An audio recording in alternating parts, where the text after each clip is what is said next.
صباح الورد يا حبايب قلبي، عاملين ايه؟ فيديو النهارده فيديو سهل وجميل. احنا جايبين النهارده بديل الفسيخ والرنجة لانهم اصبحوا غاليين جدا، وطبعا احنا بنحاول طول الوقت نعمل بدايل عشان نقدر نتماشى مع غلاء الاسعار اللي احنا بقينا فيه. ربنا يا رب يعافينا ويرحمنا ويفرجها علينا جميعا. يلا نبتدي وصفتنا.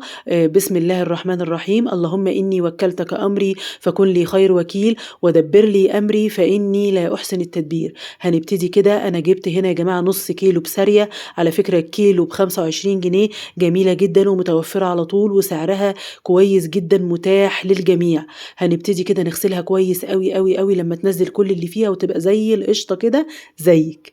وبعدين هنبتدي نحطها كده في المصفى وننزل عليها مية برضو لما ميتها تبقى زي الفل.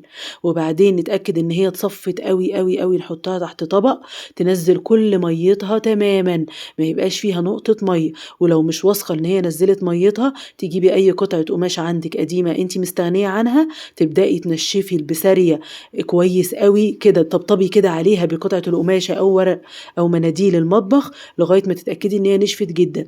هتبدأي تحطيها في طبق ناشف تماما، وبعدين تبدأي تشتغلي في خلطتك. معلقة ونص من الملح، معاها معلقة، طبعا كل ده باستخدام معلقة الأكل، معلقة ونص من الملح، معلقة بابريكا، ربع معلقة شطة، والشطة حسب الحاجة يا جماعة. لكن الخطوات أو المكونات دي مظبوطة جدا يا جماعة، يعني كانت طالعة مظبوطة قوي، ملحها مظبوط، شطتها مظبوطة، لونها مظبوط بالبابريكا جدا.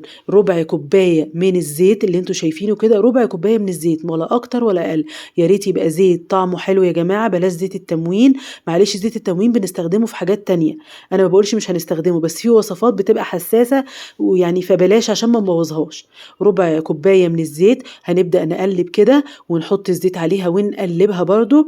وبعدين لو انت جايبة كمية بسارية كبيرة بلاش نقلب، هتبدأي تحطي ملحك والبابريكا والشطة معاهم الزيت، وتبدأي تحطي بسارية وعليها طبقة من الخلطة ديت وبسارية عشان ما تضطريش تقلبي عشان ما تتهريش. لكن هنا بما ان ده نص كيلو فكان كمية قليلة، فكان سهل التقليب، وانا كنت جايبة بسارية مظبوطة جدا.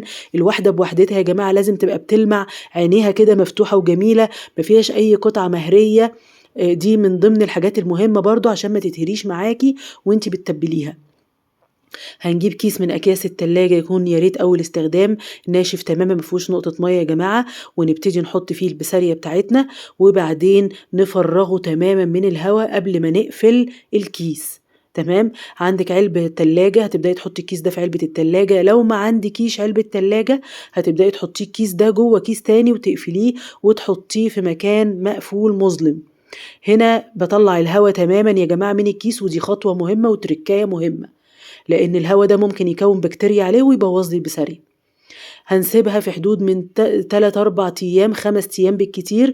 بعد 5 يوم تأكدي إنها تمام، وفي ناس بتفتحها بعد 3 أيام. أنا فتحتها بعد 4 أيام بالظبط، كانت زي الفل.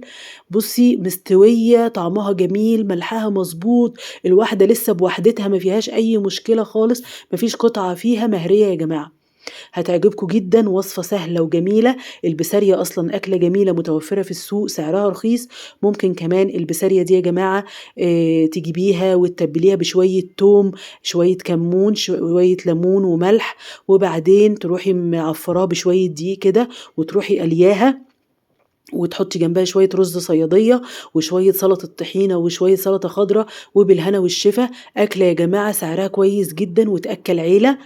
كانت طعمها تحفة، أنا بقول لكم فعلا طعمها جميل، تستحق التجربة للي ما يعرفهاش. كنت أنا مقطعة هنا جنبها طماطماية، ممكن تقطعي جنبها بصلاية، شوية جرجير، شوية خيار، وتبقى أكلة جميلة. ممكن تجيبي جنبها رنجاية لو متاح لك، تاكليها هي لوحدها كده. تعملي جنبها شوية بطاطس، بالهنا والشفا. للي عايز يحدق كده بقى وشعبان داخل علينا، بنحب الأكلات اللي هي الشعبية وأكلات الحوادق دي، نشعبن كده كلنا قبل رمضان. يا رب يعود علينا الأيام بخير وتبقى أيام جميلة وزي الفل. ولو وصلتي معايا لغاية النقطة دي، يا ريت تعملي لي كومنت ولايك واشتراك لو عجبك أي فيديو انت بتشوفيه. وبإذن الله أيامنا الجاية تبقى جميلة، أتمنى لكم حياة أحلى.